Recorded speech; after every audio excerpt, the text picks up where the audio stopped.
Quiet, please. Quiet, please.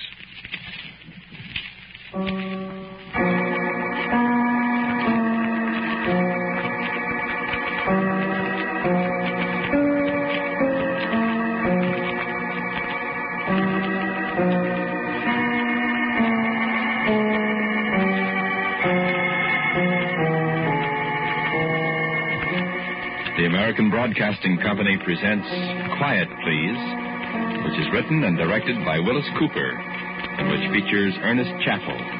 Quiet, Please for today is called Calling All Souls.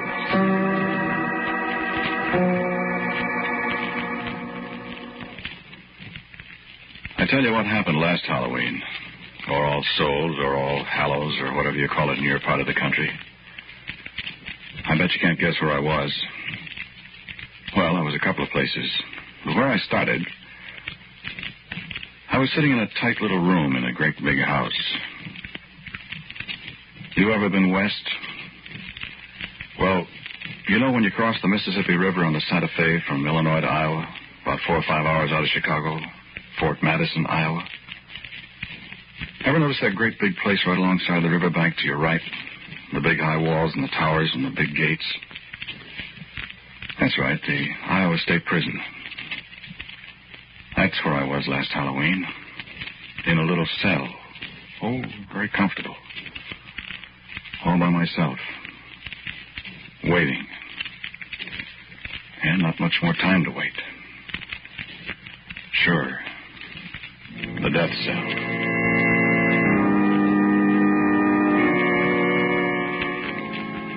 I was just sitting there playing solitaire on the edge of my bed, trying not to think of what was coming up and thinking of nothing else but that.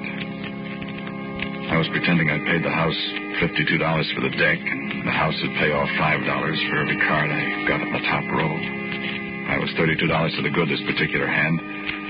I didn't hear anybody come up. I didn't hear anybody except the guard walking around till this voice spoke to me. Red 9 on the 10 of clubs, Louis. Oh. Hello, Delbert. Yeah, that's right. Coming in? Yeah.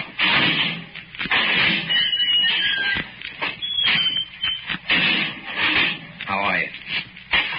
I'm all right. So far. How are you? All right. Sit down. Yeah. No soap, huh? Turn this down. That's right. What'd he say? Oh, a lot of things. What? What's the difference? He said no. It's tough, Delbert, when I didn't do it. It's tough on me, too, Louis. Yes, but they're not going to hang you. I begged him to give you a 2-week stay at least, but he said his conscience wouldn't let him. Conscience, huh? He said if he felt I could turn up anything at all in 2 weeks, he'd be tempted to give you the benefit of the doubt. You've had 3 stays now. Could you turn up anything? Louis. Yeah, I know. I've done everything I could. I know. But I didn't do it, Delbert. I know you didn't. But proving it. You want to play cards? I guess I don't want to play either. Well, I've done my very best, Louis. My very level best. I know. It's pretty tough on me, though, ain't it? Certainly is. No hope at all? No hope at all. No witnesses, plenty of motive, your fingerprints all over everything? I remember. Only I didn't do it. Who did? You got any idea, Louis? No idea at all. I thought maybe. I just opened the door. After I'd knocked a dozen times, I just opened the door. There they were on the floor, I told you. I know. And I was so shocked. You know, I couldn't help it. I tried to... That's how I got the fingerprints all over. You told me. I admit I didn't like Harris. I didn't go for Etta very much either. But I didn't kill him, Delbert. You told me. I just went out there to ask him to let me have however much he could of that $2,000 he owed me for the pigs. You should have made all those statements about how you were going to get the money or else. I know it. shouldn't have gone through his desk looking for the money either. I don't know why the dickens you did that. Well, I don't know either, but I said I was shocked. I just thought this was a good way to get the money if I could find it. Nobody would know, I figured. I knew if I didn't get it then, I'd never get it. They were lying there on the floor. Louis, listen, it was pretty hard to convince a jury you didn't do it with them lying on the floor and you going through the desk and blood spots on your suit and everything. I know it, Delbert. I was crazy to do it. But I didn't murder him. I know that, I told you. Delbert, are they sure enough going to hang me? Unless what? they discover new evidence. Where are they going to discover that? They'll have to do it awful fast. Where are they going to discover it? You tell me. There isn't any more evidence. Whoever really did it covered his tracks too good. I'll say he did. Well, you smooched it up fooling around. Oh, my gosh, Delbert, I was just trying to see if I could help. And seeing if you could find the money, Harris, okay? Well, I know it was foolish, but... Honestly, Louis, now, you wouldn't expect anybody in his right mind to believe your story. But it's true, I tell you. I know it's true, but I couldn't make the jury believe it, or the governor. How do you know it's true? What? How do you know it's true? Why, I just know it, Louis. I've seen murderers before, you know. You don't think I'm a murderer? Of course not. Delbert, don't you really think there's a chance of uncovering some new evidence? Really? I think the only people who saw the murder, the only people who know who did it, are Harris and Etta themselves. But they're dead. That's right. They're dead, Louis. Look, what I stopped in for, you want me to ask Father McIntyre to come round and see you now?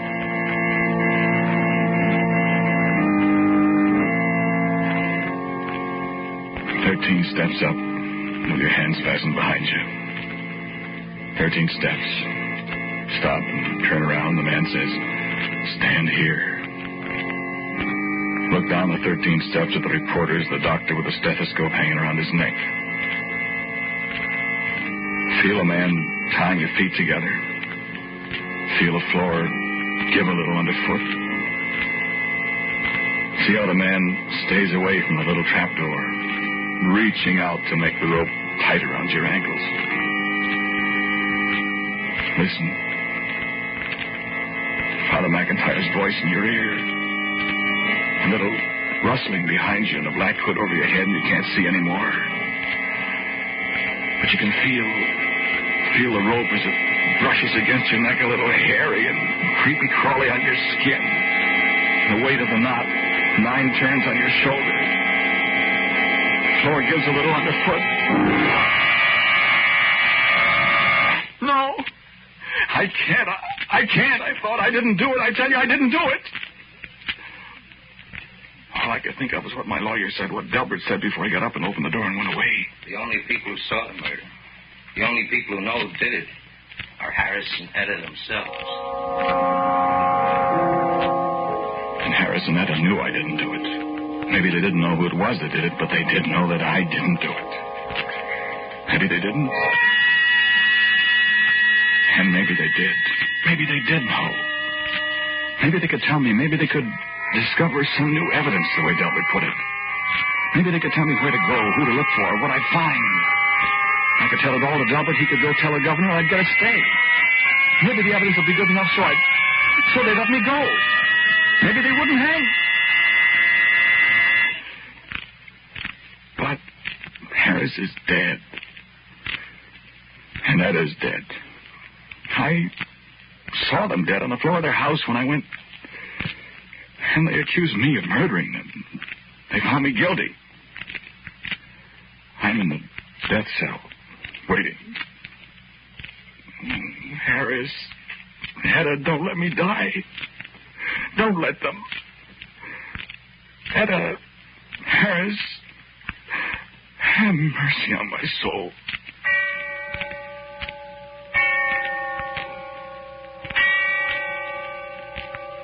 And when I heard the bell tolling somewhere in the distance, I remembered. I remembered what night this was.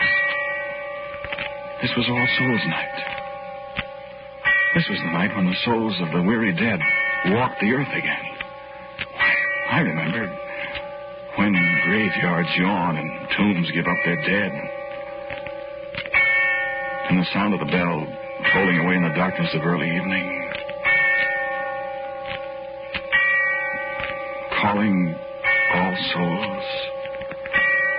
Calling all souls.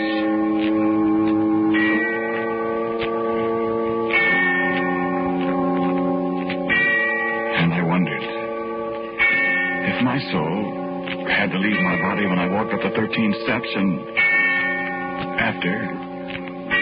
If my soul had to leave my body then, why could it not leave my living body for a while and go seeking after the others that stepped from the tomb this night? The souls of the weary dead, the souls of the unhappy dead, the murdered, the kindly souls that knew.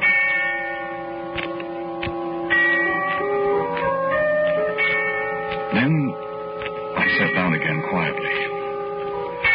The fit of deadly terror was gone for a moment. I was exhausted and weak. I closed my eyes and the sound of a distant bell faded out as I thought. Why can't it be possible, I thought. All these things are not mere superstition. There's some foundation in every belief, I thought. I can't die. I'm innocent, I thought. And only those two know the truth. Calling all souls. I repeated again to myself. Calling all souls. And I stood up.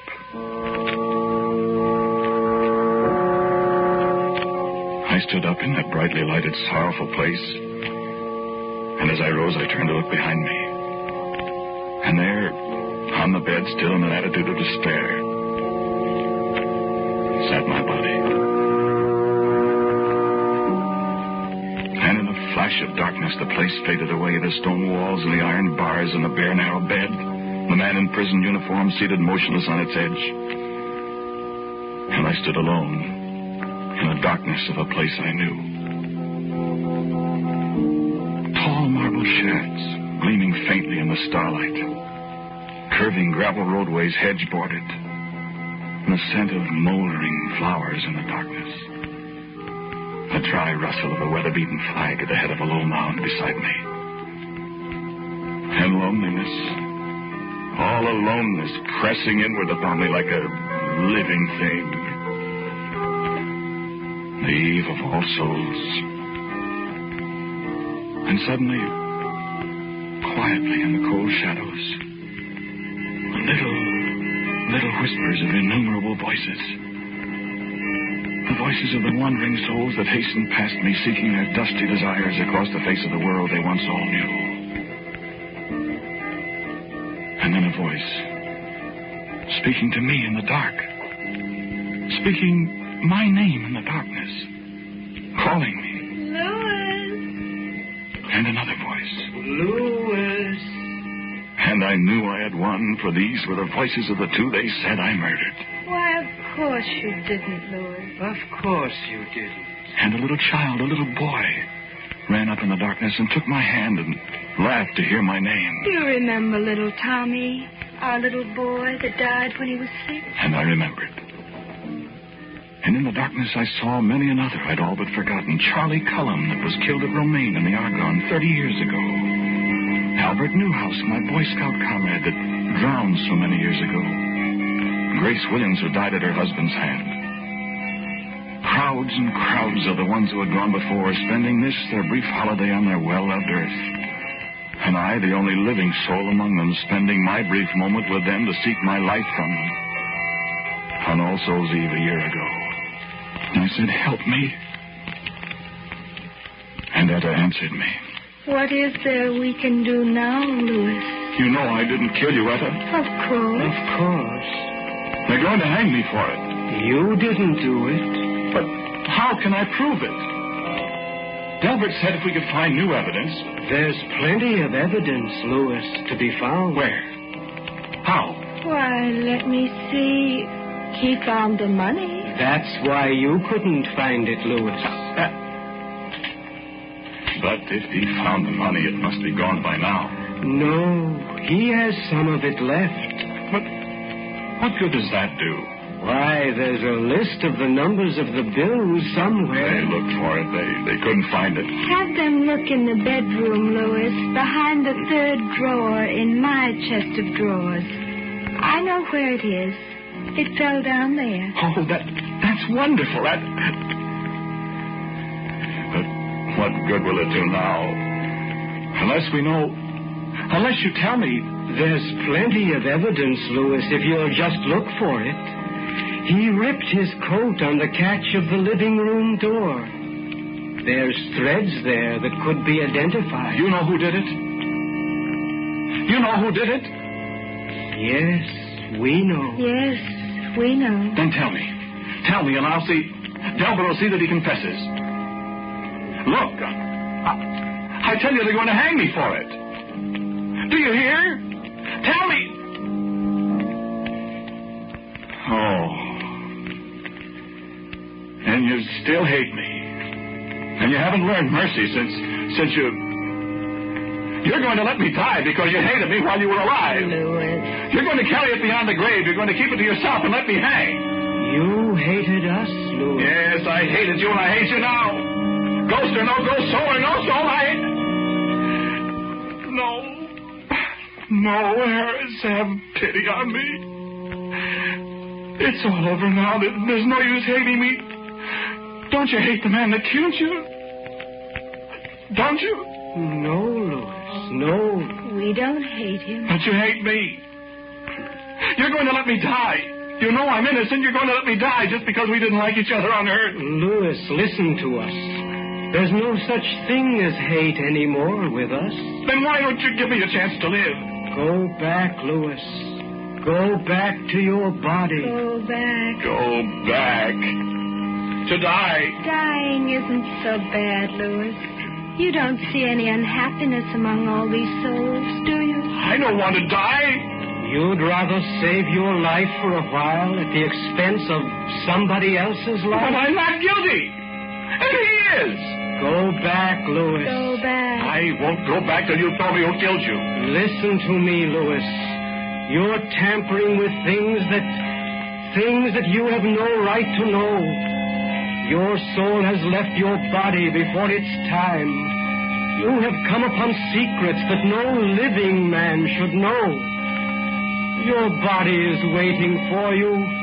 Go back to it while there's time. While there's time. It is only this one night that souls may walk the earth. And when morning comes...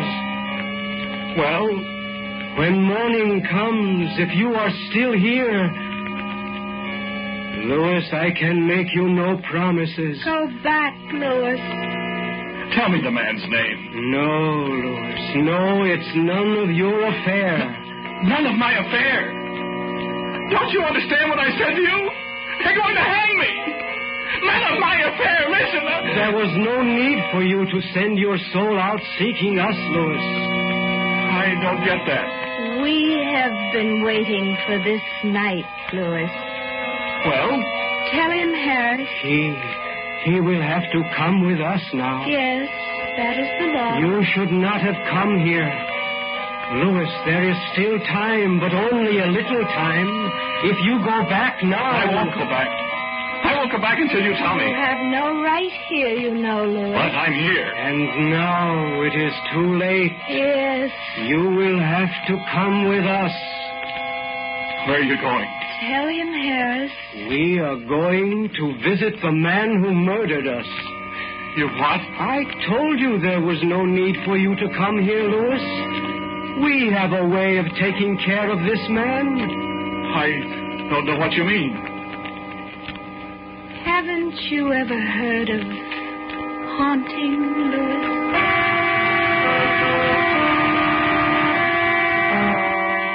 Come with us now, Louis. No. You must come. You're really going to haunt him? And make him confess? We are going to appear to him, Louis. What he will do, we cannot say. But when he sees us... Well, then I'm going back to the prison. No. I'll go back and I'll call the warden. I'll get Delbert. Tell him that there'll be a confession. Delbert will get me a stay of execution. Then when he confesses, I'll be... Who is it, Harris? Come with us and you will see. No, I'm going back to the prison. I told you. Get things all set up. No, you changed your mind too late, Louis. Too late? Why? No, Louis. You have meddled too much. You have gone too far. The souls of the living have no place here. But you have come. We told you to go back while there was time, Louis. Yes, but... Now you must come with us. No. I want to go back. Come, Louis.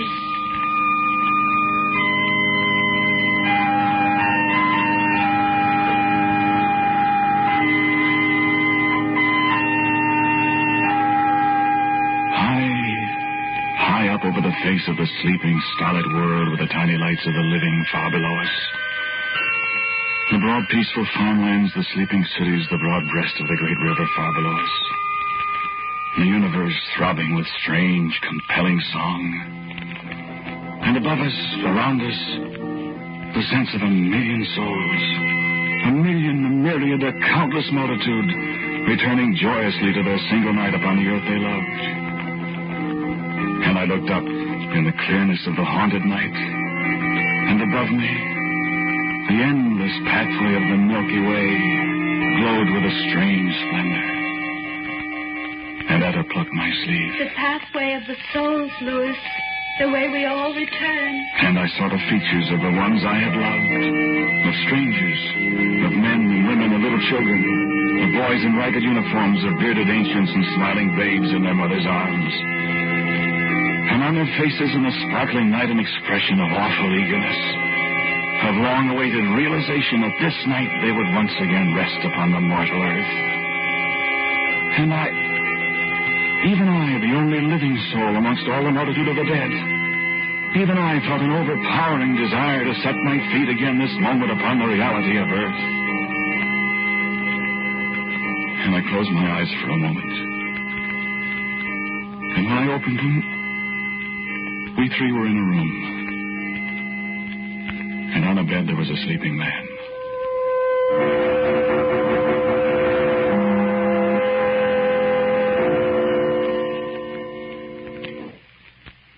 Where are we? Is this the man? This is the man. This is the man. Who is he? Go and look. No. Go and look. I don't want to. Go and look, Louis. You must go and look, Louis. He lay there, sleeping as innocently as any child. And covers were drawn up about his face as if he were shutting out some childish fancy of boogeymen in the dark. But I knew him for a wicked, guilty man. The man who held my own life in jeopardy. Look at him, Louis. Look at him, Louis. And I lifted up the comforter that hid his face and bent down to look at him.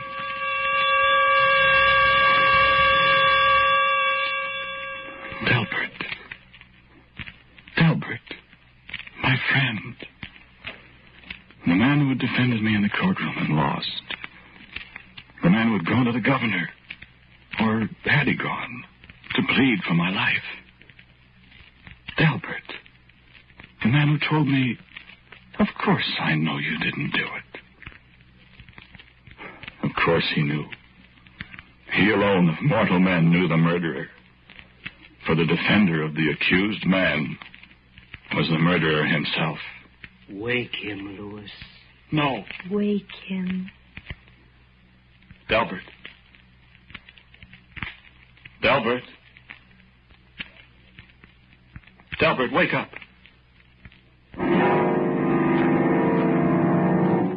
Louis! Louis, what are you doing here? He came with us, Delbert. Harris! Harris and Etta, Delbert. No! No, go away! You're ghosts! We are human souls, Delbert. Come to hear your testimony. No!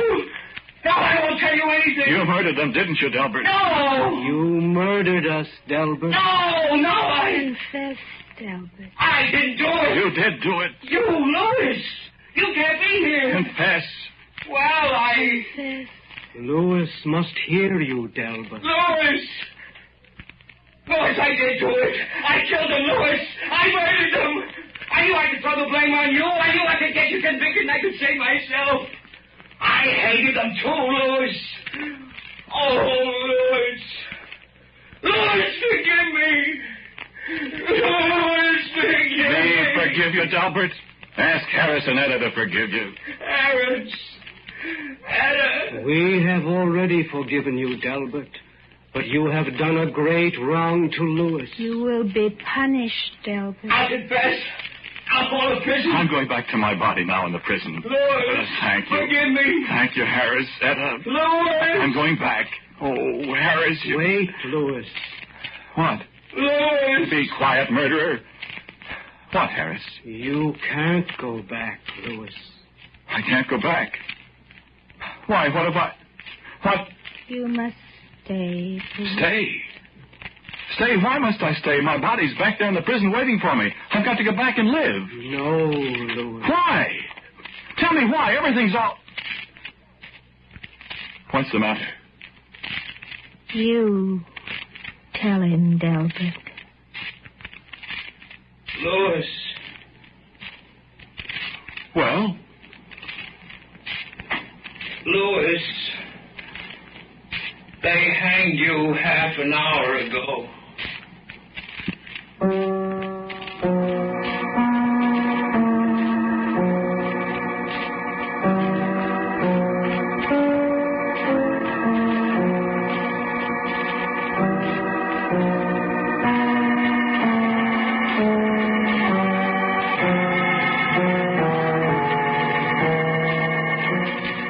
The title of today's Quiet Please story is Calling All Souls. It was written and directed by Willis Cooper, and the man who spoke to you was Ernest Chappell. And Kermit Murdoch played Delbert. Harris and Etta were respectively Ralph Schoolman and Mary Patton. Mr. Cooper and I are very grateful for the superb efforts of Albert Berman, who was always responsible for our Quiet Please music. Now, for a word about next week, here is our writer-director, Willis Cooper. Thank you for listening to Quiet Please again. Next week I have a story for you called Adam and the Darkest Day.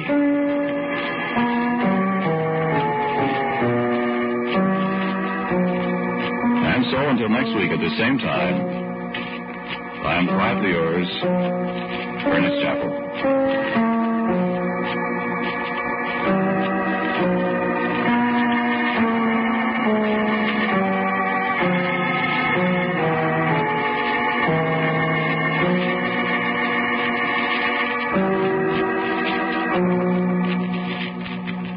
And now, a listening reminder. David Harding Counterspy is a name that means action, excitement, drama. Each time his efficient law enforcement organization exposes another racket. Hear Counterspy this afternoon over these ABC stations. This is ABC, the American Broadcasting Company. WJZ, New York's first station. WJZ AM and FM. Spooky Ventures is the home for spooky content and spooky merchandise on the web. Check it out today at spookyventures.com. And remember, always keep it spooky.